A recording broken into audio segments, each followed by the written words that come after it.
Novel سبز پتھر writer Amna Salim Khan قسط نمبر 15 محبت اور انتقام کے شعلوں میں جلنے والوں کی کہانی۔ فاطمہ نے بمشکل چند منٹ صفائی کی اور فوراً ہانپ گئی، مارا تم ہی کر لو، ہم سے نہیں ہوتی اتنی باری صفائی۔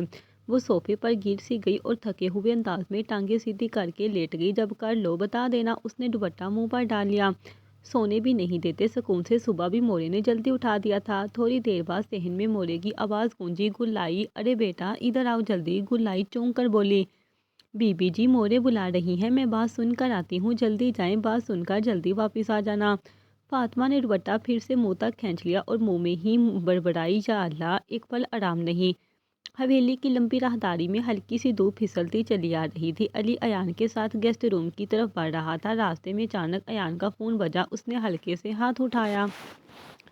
یار تم اندر چلے جاؤ، میں آتا ہوں، سامنے ہی کمرہ ہے، تمہیں گیسٹ روم ڈھونڈنے میں مشکل نہیں ہوگی۔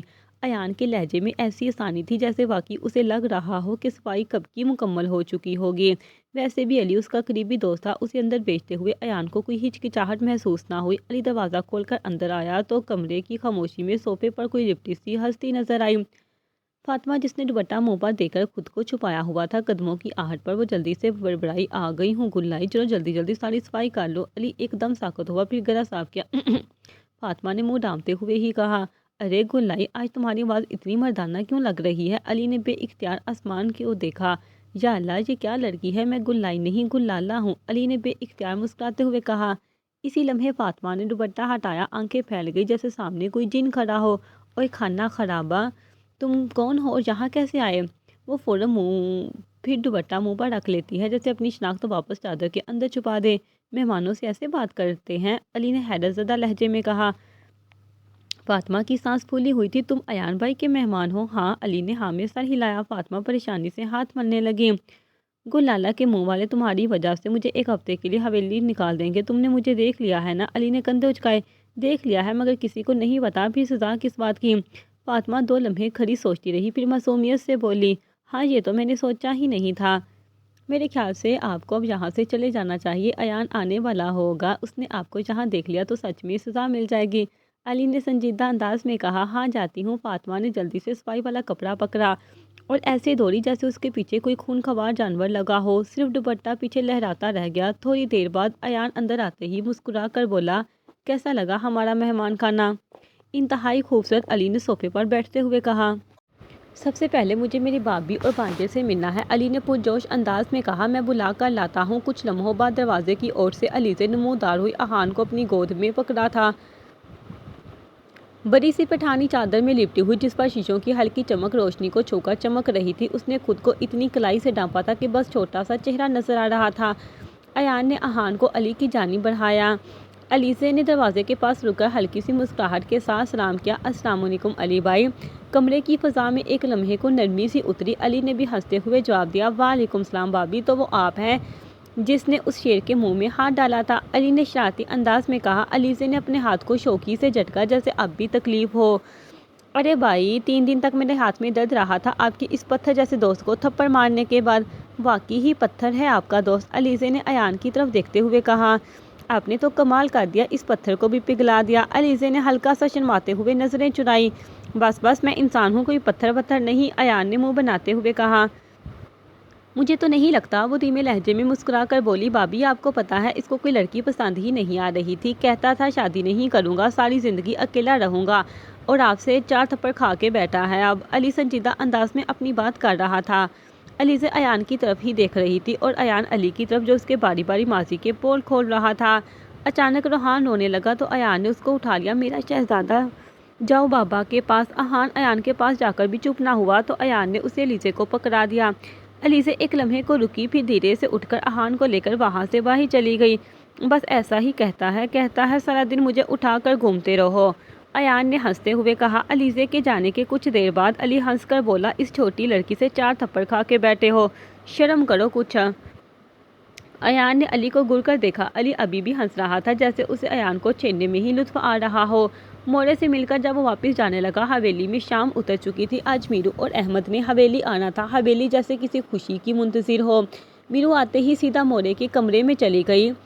ادھر گارڈن میں ہلکی ہوا چل رہی تھی، پتوں کی سرسراہٹ میں ایان اور احمد ساتھ بیٹھے تھے۔ خوش ہو؟ ایان نے مسکراتے ہوئے پوچھا۔ احمد نے نظر آسمان کی طرف اٹھائی اور پھر ہلکے سے کہا، تمہیں کیا لگتا ہے؟ احمد نے جواب دینے کی بجائے سوال کر ڈالا۔ چہرہ تو کہہ رہا ہے خوش ہوں، مگر دل میں کیا ہے وہ تم ہی بتاؤ۔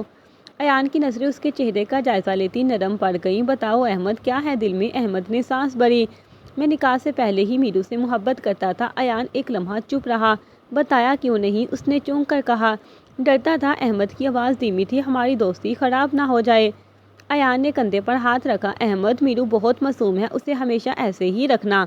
اسی دوران میرو مورے کے کمرے میں داخل ہوئی، نرم چادر اوڑھے بالکل سادہ سی تیار ہوئی۔ نور اور فاطمہ پہلے سے وہاں مورے کے کمرے میں بیٹھی تھی، وہ اپنی ہی کچھ باتیں کر رہی تھی۔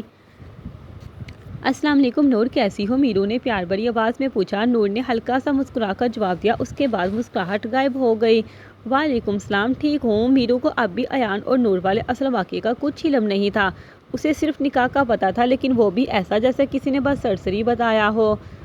البتہ نور نکاح کے بعد سے وہ بالکل بدل سی گئی تھی، ایک خاموش، سنجیدہ، سہمی سی لڑکی بن گئی تھی۔ جب بھی اس کے ذہن میں زمرد کا سایہ ابھرتا، اس کے جسم پر جیسے خوف پھیل جاتا۔ ہاتھ ٹھنڈے، دل بے چین اور آنکھوں میں وہ پرانی چمک کہیں گم ہو چکی تھی۔ مورے کے کمرے میں آج ہلکی ہلکی مسکراہٹیں تھیں۔ علیزے بھی میرو سے ملنے مورے کے کمرے میں ہی آ گئی، جب فاطمہ اور نور پہلے سے وہیں موجود تھیں۔ ماشاءاللہ سے ساری گھر والی ہو گئی، تم لوگ سدا آباد رہو، مورے نے محبت بڑے لہجے میں دعا دی۔ مورے، میں تو ابھی سنگل ہوں، فاطمہ نے شرارت سے ہنستے ہوئے کہا۔ تو کیا پھر تمہارے ہاتھ میں پیلے کر دیں؟ مورے نے ہنستے ہوئے کہا۔ ارے ارے صبر، مجھے ابھی نہیں کرنی شادی وادی، پہلے پڑھنے دے سکون سے، فاطمہ نے ناک سکے کر جواب دیا اور سب ہنس پڑے۔ بس نور نہیں ہنسی، وہ تو چپ چاپ بیٹھی تھی، جیسے اس کی آواز کہیں اندر ہی قید ہو گئی ہو۔ مورے کسی کام سے کمرے سے باہر چلی گئی۔ کمرے میں چند لمحوں کے لیے خاموشی چھا گئی۔ کھڑکی کے پار سے آتی ہوا ہلکے ہلکے پردے لہرا رہی تھی، مگر علیزے کی نظریں صرف نور پر تھیں۔ نور کا چہرہ جیسے مرجھایا ہوا پھول ہو۔ پہلی بار جب علیزے نے اسے دیکھا تھا، نور کی مسکراہٹ اسے دنیا کی سب سے پیاری چیز لگی تھی، لیکن اب وہ مسکراہٹ کہیں کھو گئی تھی، جیسے کسی نے اس سے زندگی کے رنگ چھین لیے ہوں۔ اتنے میں مورے کمرے میں واپس آئی۔ ارے کیا ہوا لڑکیوں، تم چپ چپ کیوں ہو؟ لڑکیوں کے پاس کرنے کے لیے ہزاروں باتیں ہوتی ہیں۔ میرو نے ماحول کو تھوڑا خوشگوار کرنے کی کوشش کی۔ فاطمہ، تمہاری پڑھائی کیسی جا رہی ہے؟ کچھ مہینوں بعد فاطمہ کے 10ویں جماعت کے پیپر سے میرو فاطمہ سے 1 سال آگے تھی۔ میرو کا کالج میں پہلا سال تھا۔ کچھ دیر وہ لوگ آپس میں پڑھائی کی باتیں کرتی رہی۔ ابھی ان کی گفتگو چل ہی رہی تھی کہ نور آہستہ سے اٹھ کر باہر چلی گئی۔ اس کے جانے سے کمرے میں ایک عجیب سی ویرانی پھیل گئی۔ میرو نے گہری سانس لی اور دھیرے سے بولی، مورے، نور کیا خوش نہیں ہے؟ نئی نویلی دلہن کا چہرہ ایسا تو نہیں ہوتا؟ علیزے کے دل میں چبھن سی ہوئی۔ مورے، میں ایان سے بات کرتی ہوں، نور اور زمرد کی طلاق کروا دے اگر وہ خوش نہیں ہے تو۔ مورے نے ایک لمبی تھکی ہوئی نظر علیزے پر ڈالی۔ بیٹا، ایان نہیں مانے گا۔ پھر مورے نے فاطمہ کی طرف دیکھا۔ بیٹا جاؤ، جا کر دیکھو گلائی کہاں رہ گئی ہے، میری بچی اتنے دنوں بعد آئی ہے، اس کے کھانے پینے کا انتظام کرو۔ فاطمہ جلدی سے اٹھ کر باہر چلی گئی اور کمرے میں وہی ادھورا سا سکوت باقی رہ گیا، جیسے سب کچھ ٹھیک ہوتے ہوتے کہیں رک گیا ہو۔ تھوڑی دیر بعد علیزے کی مدھم آواز نے خاموشی کے تسلسل کو توڑا۔ وہ نہیں جانتی تھی وہ یہ سب کیوں کہہ رہی ہے۔ اب نور کی شادی ایان سے کروا دیتی اگر وہ اس سے محبت کرتی ہے۔ ایان کو بھی نکاح کے بعد اس سے محبت ہو جانی تھی۔ کمرے کی فضا یکدم بھاری ہو گئی، جیسے ماضی کی گونج دیواروں سے ٹکرا رہی ہو۔ مورے کے چہرے کے تاثرات بدلے۔ لڑکوں کی شادی زبردستی نہیں ہوتی۔ علیزے خاموشی سے سنتی رہی، مگر مورے کے گلے الفاظ نے اس کے دل میں کوئی پرانی چبھن دوبارہ جگا دی۔ میں نے ایان سے کہا تھا کر لو شادی، مگر وہ کہتا تھا مجھے ایسی لڑکی سے شادی نہیں کرنی جس کو اپنی عزت کی پرواہ نہ ہو، جو اتنی بے باک ہو۔ ایان کو شادی کا شوق ہی نہیں تھا، اس نے بس ایک ضد پکڑی تھی، بابا کا بدلہ، بابا کا بدلہ۔ میں خود حیران ہوں اس نے تم سے کیسے نکاح کر لیا، مورے نے ہلکا سا مسکرا کر کہا۔ میرو پاس بیٹھی خاموشی سے سب سن رہی تھی۔ علیزے کے ذہن میں اچانک وہ لمحے زندہ ہو گئے جنہیں وہ بلانا چاہتی تھی۔ نکاح والے دن کے مناظر اس کے ذہن میں گردش کرنے لگے۔ ایان کی خاموش سرد نظریں، اپنا کانپتا ہوا دل، اس کی ماں کے آنسو، علیزے کی بے بسی، سب ایک دم سامنے آ کھڑا ہوا۔ اسی کشمکش میں اس کے فون کی سکرین روشن ہوئی۔ ایان کا میسج آیا۔ ایان، روم میں آؤ۔ علیزے، کیوں آؤں؟ کیا میں؟ ایان، آؤ تو صحیح، بتاتا ہوں۔ علیزے، اچھا آتی ہوں۔ علیزے نے مورے کو بتایا میں آتی ہوں، ایان کو کچھ کام ہے، روم میں بلا رہا ہے۔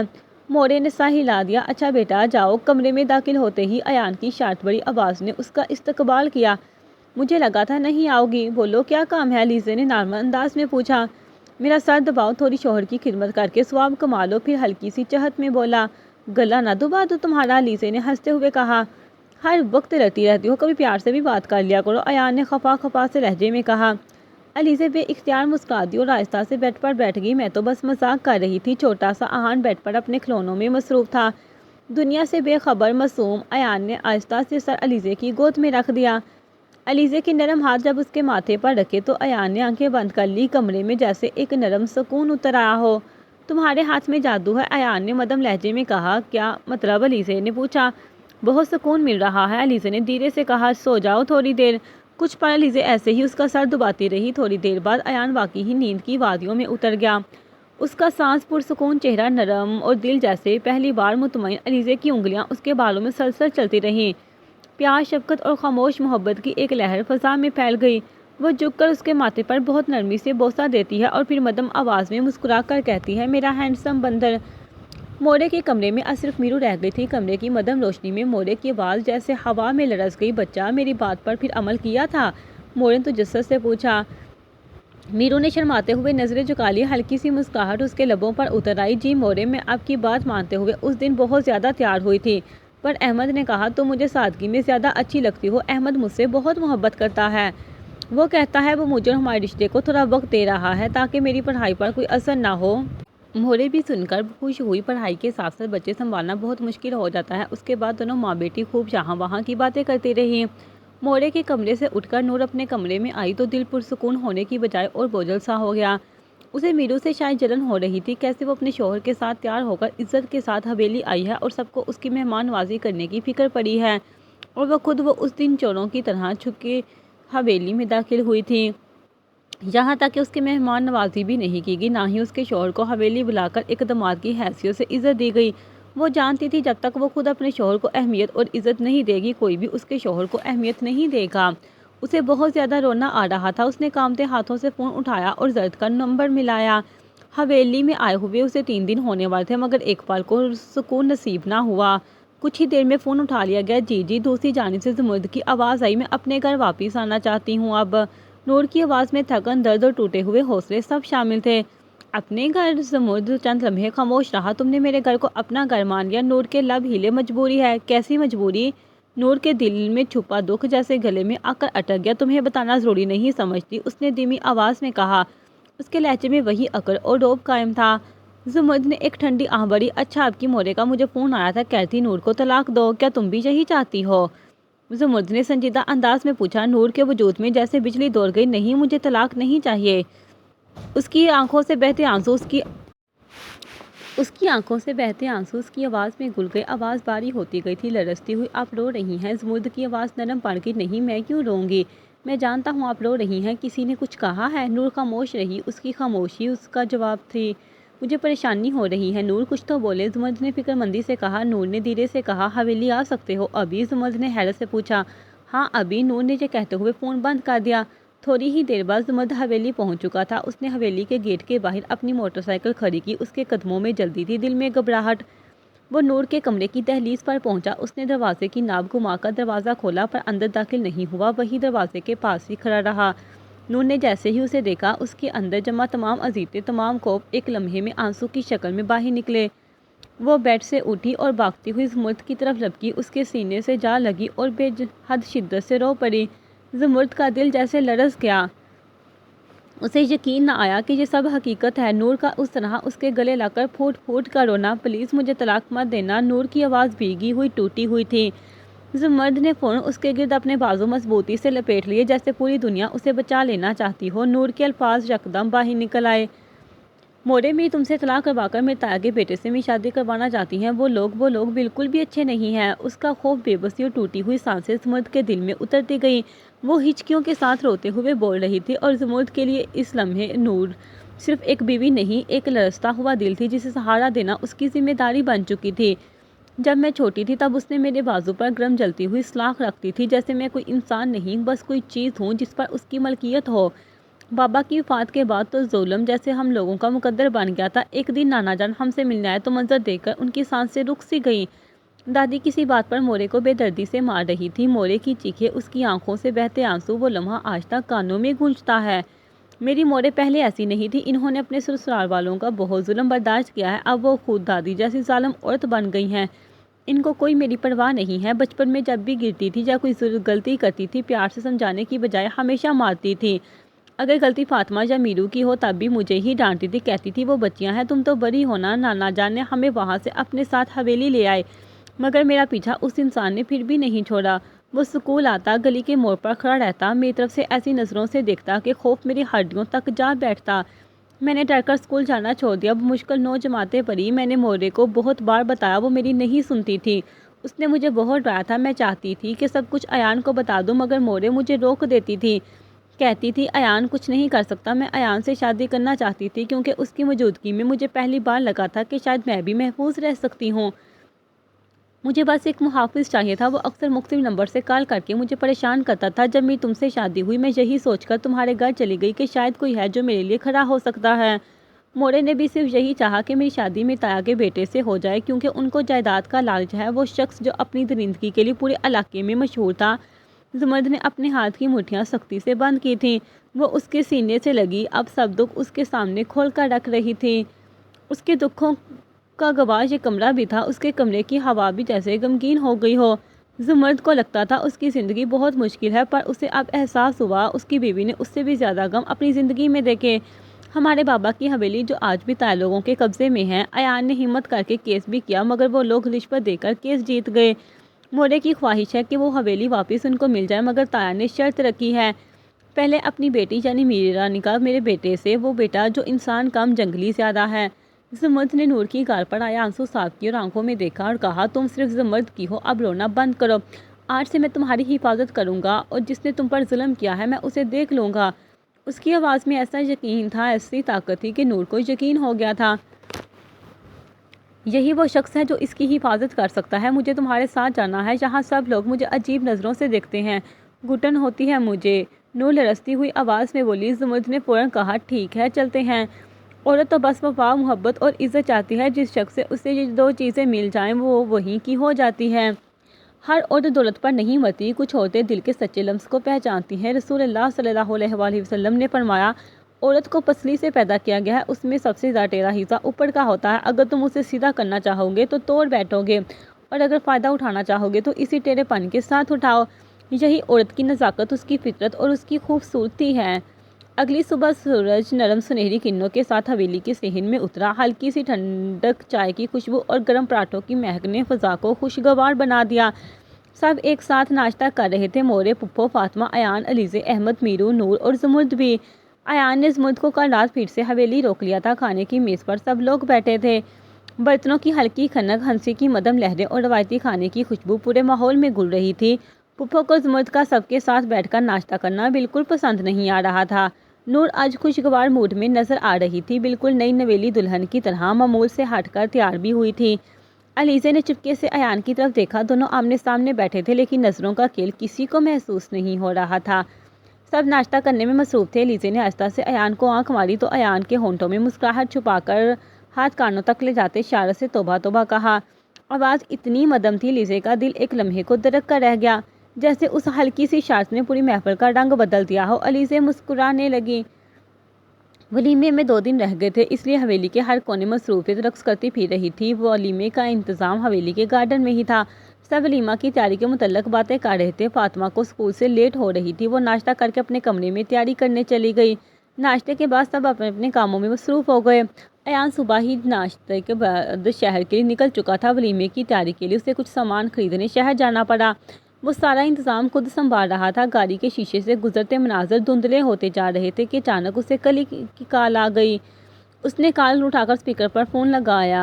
بولو کیپٹن صاحب، کیسا لگ رہا ہے پاکستان آ کر؟ ایان نے خوشگوار انداز میں پوچھا۔ یار پاکستان تو آ گیا ہوں پر اب بور ہو رہا ہوں، پتہ نہیں ایک عجیب سی بے سکونی ہے، علی نے سنجیدہ انداز میں کہا۔ علی کی ساری فیملی امریکہ ہی رہتی تھی، جہاں وہ اکیلا ایک فلیٹ میں رہ رہا تھا۔ ایان نے مسکرا کر کہا، خیر تو ہے بیٹا؟ علی کی خاموشی کچھ گہری تھی۔ خیر ہی تو نہیں لگ رہی مجھے، علی نے منہ بناتے ہوئے کہا۔ پڑ گئے نا عشق کے چکر میں، ایان نے ہنستے ہوئے کہا۔ توبہ کرو توبہ، عشق اور میں؟ Ali, not possible Ayaan, everything is possible in this world right? Ayaan نے لمحہ بھر سوچا، خاموشی میں جیسے کسی کا چہرہ ابھرا ہو۔ اسے اپنا ماضی یاد آیا، وہ بھی تو یہی کہتا تھا، عشق محبت ایان شامیر خاندان کو نہیں ہو سکتا۔ اچھا بتاؤ کیا ہوا ہے، کیوں بے سکون ہو؟ ایان نے سنجیدہ انداز میں پوچھا۔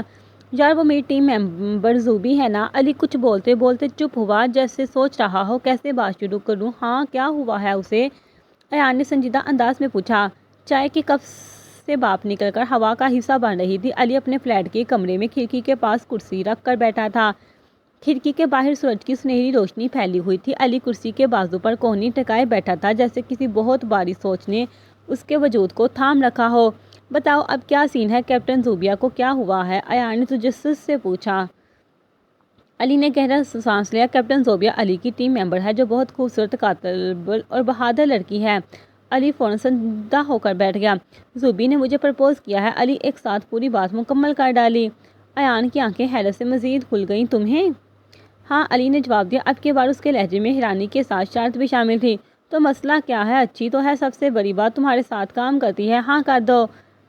ایان نے سنجیدہ انداز میں اسے مشورہ دیا۔ وہ ساتھ ساتھ ڈرائیونگ بھی کر رہا تھا۔ علی کرسی سے ٹیک ہٹاتے ہوئے بولا، میں کنفیوز ہوں۔ وہ تھوڑی آزاد خیال ہے اور حد سے زیادہ میچور بھی، تھوڑی ڈومیننٹ ٹائپ ہے۔ مطلب دیکھو، کچھ لڑکیاں ہوتی ہیں نا کہ ہر چیز میری ہی مرضی سے بس ہو۔ مجھے تو ذرا معصوم سی لڑکی پسند ہے۔ علی نے اپنا موقف بیان کیا۔ میری والی کو تو میچور کام بھی نہیں پتا، ایان نے ہنستے ہوئے کہا۔ علی ہنس پڑا۔ تمہاری والی کی تو بات ہی الگ ہے۔ ویسے لڑکی میں دم ہے؟ ایان نے ناک سکوڑی۔ کیا دم ہے؟ میڈم نے بندوق چلائی اور خود ہی گولی کی آواز سے ڈر گئی۔ یہ کہتے ہوئے وہ خود بھی ہنس پڑا۔ کس نے کہا اسے بندوق تو جتنی جذباتی ہے روز ایک بندہ پھڑکائے گی آ جائے گی۔ ماحول ایک دم ہلکا ہو گیا۔ علی کے چہرے پر ابھی بھی وہ ہلکی سی سنجیدگی باقی تھی۔ اچھا ایسا کرو، جو میں نے گاؤں میں اسکول بنوایا ہے نا، ادھر چکر لگاؤ، بچوں کو اپنے کارنامے سناؤ، موٹیویشن ملے گی انہیں اور تمہارا موڈ بھی بہتر ہو جائے گا۔ ایان نے خوشگوار انداز میں کہا۔ علی نے نرم مسکراہٹ کے ساتھ جواب دیا، مجھے اپنی تعریف خود کرنے کی ضرورت نہیں، کوئی اور کرے تو اچھا لگتا ہے۔ ایان نے شرارتی انداز میں مسکرا کر کہا، تو زوبی کو لے جاؤ ساتھ۔ علی نے ہلکے سے سوچتے ہوئے کہا، اچھا سوچتا ہوں۔ یہ کہتے ہوئے اس نے فون بند کر دیا۔ پھر اس نے تھوڑی دیر بعد کیپٹن زوبی کو کال کی۔ اس کی آواز نرم بھی تھی اور تھوڑی بے ساختہ بھی۔ Hello captain Zubi. دوسری طرف سے چیخل سی ہنسی آئی۔ ہیلو کیپٹن علی، کیا حال ہیں؟ ٹھیک ہوں، مجھے آج ایک جگہ وزٹ کرنے جانا ہے، میرے ساتھ چلو گی؟ علی نے خوشگوار انداز میں آفر دی۔ ہاں ضرور چلتے ہیں، زوبی نے خوشی سے کہا، اور یوں وہ دونوں راستے میں نکل پڑے۔ راستے میں وہ لوگ زوبی کے پرپوزل پر بھی بات کرتے رہے۔ پھر کیا سوچا ہے آپ نے؟ زوبی نے سنجیدہ انداز میں پوچھا۔ وہ فرنٹ سیٹ پر ہی بیٹھی تھی۔ کس بارے میں؟ علی نے سامنے کی طرف دیکھتے ہوئے پوچھا۔ شادی، زوبی نے کہا۔ مجھے تھوڑا وقت چاہیے، علی نے نرمی سے کہا۔ کتنا؟ زوبی نے سنجیدہ انداز میں کہا۔ نہیں معلوم، علی نے مختصر جواب دیا۔ کیا تم کسی اور کو پسند کرتے ہو؟ زوبی نے سنجیدہ انداز میں پوچھا۔ نہیں، ایسا نہیں ہے، علی نے جلدی سے بولا۔ زوبی علی کے جواب سے مطمئن ہو گئی۔ کچھ گھنٹوں کے سفر کے بعد وہ لوگ اسکول کے باہر موجود تھے۔ علی نے اسکول کے باہر اپنی گاڑی روکی اور پھر باہر نکل کر اسکول میں داخل ہو گئے۔ اسی اسکول میں فاطمہ بھی پڑھتی ہے۔ علی پہلے دفتر میں آیا، پھر اسکول کا مکمل وزٹ کرنا شروع کیا۔ علی کو اسکول کافی اچھا لگا۔ ٹیچرز بھی اچھے اور قابل تھے۔ علی باری باری سب کلاسز میں جا رہا تھا۔ آخر پر میٹرک کی کلاس وزٹ کرنے کی باری تھی۔ زوبی نے چھوٹی سی اسپیچ تیار کی ہے جو اس نے میٹرک کی کلاس کے سامنے دینی تھی۔ فاطمہ کلاس میں عبایا اتار دیتی ہے۔ اس نے بالوں کی پونی کی تھی۔ دوپٹہ اس کا شولڈرز میں تھا کیونکہ یہاں صرف فیمیل ٹیچرز تھیں۔ علی اور زوبی کلاس میں ٹیچر لیکچر دے رہی تھی۔ فاطمہ نے علی کی طرف دیکھ کر حیرت سے بولا، گل لالہ؟ فاطمہ کی دوست نے بولا، تم ان کو جانتی ہو؟ نہیں، ہاں پتہ نہیں۔ فاطمہ اچانک بوکھلا گئی۔ کیا بول رہی ہو؟ فاطمہ کی دوست نے کہا۔ السلام علیکم گرلز، زوبی نے کلاس میں داخل ہو کر پرجوش انداز میں طلباء سے سلام لیا۔ وعلیکم السلام، سب طلباء نے ایک آواز میں جواب دیا۔ فاطمہ نے شولڈر سے دوپٹہ نکال کر جلدی سے سر پر لیا اور نقاب کی طرح چہرہ چھپا لیا، بس آنکھیں نظر آ رہی تھیں۔ علی اسے دیکھ چکا تھا اور ان کی آنکھوں سے بھی اچھی طرح واقف تھا۔ اس دن گیسٹ روم میں نقاب میں یہی آنکھیں تھیں۔ Zobia, I am Captain Zobia, ISI officer, class. Wow, Zobia girls, can you tell me who is interested in army? Fatma, madam, I am Zobia. Oh nice, only one girl from whole class. Fatma, yes Zobia, can you tell me your full name? Fatma, Fatma Gul Khan. Zobia, good now Ali, it's your turn. علی خاموش کھڑا تھا۔ اس کی نظر بار بار بے اختیار فاطمہ کی طرف جا رہی تھی۔ علی، السلام علیکم girls, I am Captain Ali Khan. اس کے علاوہ میرا ایک اور نام بھی ہے، گل لالہ۔ کچھ لوگ مجھے گل لالہ کے نام سے بھی جانتے ہیں۔ یہ کہتے ہوئے اس کی نظریں مسلسل فاطمہ پر ہی ٹھہری رہیں۔ کم وقت دل، جس دل کو بہلانے وہ سکول آیا تھا، وہی دل آج مزید الجھ کر رہ گیا تھا۔ حویلی سے واپس آنے کے بعد اسے عجیب سی بے چینی کے اندر گھر بنا چکی تھی۔ نقاب کے پیچھے چھپی وہ گہری آنکھیں، وہ آنکھیں پھر سے اس کے سامنے تیر ہو گئی، جیسے لمحہ ٹھہرا ہو اور سانسیں رک سی گئی ہوں۔ علی کا انٹرو ختم ہوا تو اسٹیج پر زوبی نے اپنی پرسکون مگر مضبوط آواز میں اسپیچ شروع کی۔ کچھ دنوں پہلے جو دہشت گردوں کا ایک گروپ گرفتار ہوا ہے، اس میں ہماری ٹیم کی دن رات کی محنت شامل ہے۔ وہ پوری کلاس کی توجہ لیے بولتی جا رہی تھی کہ اچانک فاطمہ اپنی کرسی سے اٹھی، ہلکے سے جھکے سر اور لرزتی آواز کے ساتھ ٹیچر کے پاس آ کر آہستگی سے بولی، مس میری طبیعت ٹھیک نہیں ہے، میں باہر جانا چاہتی ہوں۔ مس نے شفقت بڑی مسکراہٹ کے ساتھ کہا، اچھا جاؤ۔ فاطمہ آہستہ آہستہ قدم رکھتی ہوئی کلاس سے باہر چلی گئی۔ علی اسے جاتا ہوا دیکھ رہا تھا، وہ یہ بھی جانتا تھا کہ وہ کیوں یہاں سے جا رہی ہے۔ چند لمحوں بعد فاطمہ کی دوست بھی باہر آ گئی، کیونکہ علی پہلے ہی کہہ چکا تھا کہ جسے اسپیچ میں دلچسپی نہیں وہ باہر جا سکتا ہے۔ کلاس میں باقی لڑکیاں پوری دلچسپی سے اسپیچ سن رہی تھی۔ اتنا ہینڈسم لڑکا بول رہا تھا، بھلا کوئی پاگل ہی اٹھ کر جاتا۔ باہر اسکول کے میدان میں فاطمہ ایک بینچ پر آ کر بیٹھ گئی، اس کی دوست بھی اس کے پاس آ کر بیٹھ گئی۔ تم باہر کیوں آ گئی؟ اس نے حیرت سے پوچھا۔ فاطمہ نے ایک ٹھنڈی بڑی آواز آہستہ کر کے بولی، وہ بار بار مجھے دیکھ رہا تھا، مجھے عجیب سا محسوس ہو رہا تھا۔ دوست فوراً ہنس پڑی، بس کر یار، وہ مجھے دیکھ رہا تھا، ہم دونوں ساتھ بیٹھی تھی، تمہیں غلط فہمی ہوئی ہے، میں تم سے زیادہ پیاری ہوں، سمجھ آئی، خود کو اتنا خاص مت سمجھو۔ فاطمہ نے آنکھیں گھمائی جیسے اسے کوئی دلچسپی نہ ہو اس کی بلا سے، جس کو مرضی دیکھے۔ اور تم کیوں باہر نکل آئی ہو؟ فاطمہ نے اپنی دوست سے پوچھا۔ تمہاری ٹینشن ہو رہی تھی اس لیے؟ فاطمہ نے بھری، میں ٹھیک ہوں، میں نے مس سے جھوٹ بولا تھا، اصل میں مجھے وہ کیپٹن زوبی اچھی نہیں لگی، نہ میں اس کی باتیں سننا چاہتی تھی۔ چھٹی میں بھی بہت ٹائم ہے، ڈرائیور انکل کا بھی پتہ نہیں کب آئیں گے، آؤ چل کر کال کر لیتے ہیں۔ وہ اٹھ کر آفس روم کی طرف بڑھنے لگے، میں اب چلتی ہوں، میرے والد تو اسکول کے گیٹ کے باہر ہی کھڑے ہوتے ہیں۔ تھوڑی دیر بعد اسکول کا گیٹ کیپر تیزی سے چلتا ہوا فاطمہ کے پاس آیا۔ فاطمہ نے جلدی سے اپنا بایا درست کیا۔ بیٹا آپ کا ڈرائیور باہر آ گیا ہے، اس نے نرم لہجے میں کہا۔ فاطمہ نے سا ہلایا، مگر اسی لمحے اس کی نظر دوسری طرف پڑی۔ علی اور زوبیہ کلاس سے ایک ساتھ ہنستے باتیں کرتے نکل رہے تھے، وہ دونوں بے حد مطمئن، بے فکر اور ایک ساتھ۔ فاطمہ کے سینے میں ایک عجیب سی چبھن اٹھ گئی، جیسے کسی نے اس کے دل میں باریک سا کھنجر اتار دیا ہو۔ اس نے فوراً نظریں پھیر لیں۔ وہ جلدی سے تیز تیز قدم اٹھاتی اسکول سے باہر آ گئی اور پھر گاڑی میں بیٹھ گئی۔ علی اسے جاتا دیکھ رہا تھا، وہ کار میں آ کر بیٹھی، دل نہ جانے کیوں گھبرا رہا تھا۔ گاڑی نے بھی تھوڑا فاصلہ ہی طے کیا تھا کہ اچانک ٹھاک کی زوردار آواز گونجی، ایک لمحے میں گاڑی جھٹکے سے رکی۔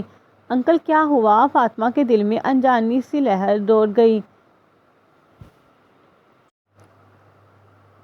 ڈرائیور کے جواب دینے سے پہلے ہی فاطمہ نے دیکھا سڑک کے بس میں ایک بلیک رنگ کی کار آ کر رک چکی تھی۔ اگلے لمحے اس کار سے ایک نقاب پوش شخص باہر نکلا، اس کے ہاتھ میں چمکتی ہوئی گن تھی، دل دہلا دینے والی سردی فاطمہ کی ریڑھ کی ہڈی میں اتر گئی۔